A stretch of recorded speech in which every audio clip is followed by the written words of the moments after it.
Buttler Pennsylvania में 13 जुलाई 2024 का दिन था जब पूर्व अमेरिकी राष्ट्रपति डोनाल्ड ट्रंप पर एक कार्यक्रम में भाषण के दौरान हमला हुआ। इस दौरान 3 गोलियों की आवाज सुनाई दी। डोनाल्ड ट्रंप को गोली लगी लेकिन उनकी जान बच गई। और आपको जानकर हैरानी होगी कि जिसने गोली चलाई थी वो सिर्फ 20 साल का लड़का था। आखिर क्यों वो ट्रंप को मारना चाह रहा था? इस पूरे घटना ने कई सवाल खड़े कर दिए हैं। कुछ के जवाब मिल चुके हैं लेकिन कई राज अभी भी गुप्त है।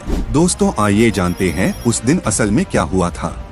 दोस्तों 2 नवंबर 2024 को अमेरिका में राष्ट्रपति इलेक्शन होने जा रहा है। इसी के प्रचार के दौरान डोनाल्ड ट्रंप ने पेंसिल्वेनिया के शहर बटलर में जनशक्ति का प्रदर्शन किया। 13 जुलाई की शाम को अवेंस सिटी रोड पर बटलर फार्म शो लेक के पास हजारों की संख्या में लोग जमा थे। ठीक इस जगह पर स्टेज मौजूद था जिस पर ट्रंप को गोली लगी। इस स्टेज के ठीक पीछे 3 बिल्डिंग्स थीं, जिनमें से 2 बिल्डिंग्स पर सीक्रेट सर्विस के स्नाइपर्स पहले से मौजूद थे। जब डोनाल्ड ट्रंप ने स्टेज पर अपना भाषण शुरू किया तब सब कुछ नॉर्मल था, लेकिन भीड़ में कुछ लोगों ने शूटिंग से पहले ही एक शख्स को गन के साथ स्टेज के दाएं ओर की बिल्डिंग की छत पर देख लिया था। पहले तो सबको लगा कि शायद ये सिक्योरिटी फोर्स का कोई ऑफिसर है, लेकिन जब उसकी ड्रेसिंग जाहिर हुई तो यह स्पष्ट हो गया कि छत पर चढ़ा आदमी सिक्योरिटी फोर्स का नहीं है। तभी कुछ लोगों ने चिल्लाना शुरू कर दिया। ये खबर शायद सीक्रेट सर्विस के एजेंट्स ने अपने साथियों को खबर कर दी और ट्रंप के पीछे मौजूद सीक्रेट सर्विस के स्नाइपर ने अपनी डायरेक्शन शूटर की ओर कर दी।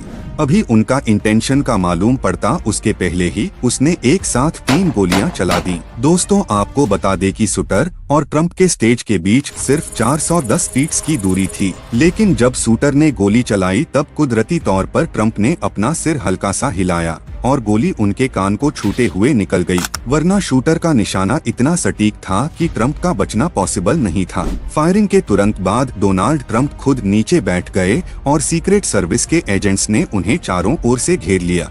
लगभग 30 सेकंड बाद उनको स्टेज से उतारकर बुलेट प्रूफ गाड़ी में तुरंत अस्पताल रवाना कर दिया गया। जब ट्रंप नीचे बैठे थे उस वक्त स्नाइपर्स ने शूटर को मार गिराया। इस पूरे प्रोसेस में इतना कम वक्त लगा कि उसे छत से नीचे उतरने का मौका ही नहीं मिला। दोस्तों बताया जाता है कि शूटर ने टोटल 8 गोलियां चलाई थीं, जिसकी वजह से भीड़ में मौजूद एक शख्स की जान चली गई और 2 लोग जख्मी हुए थे। दोस्तों शूटर सिर्फ 20 वर्ष का थॉमस मैथ्यू क्रूक्स नामक लड़का था, जिसके पास से AR-15 राइफल बरामद हुई।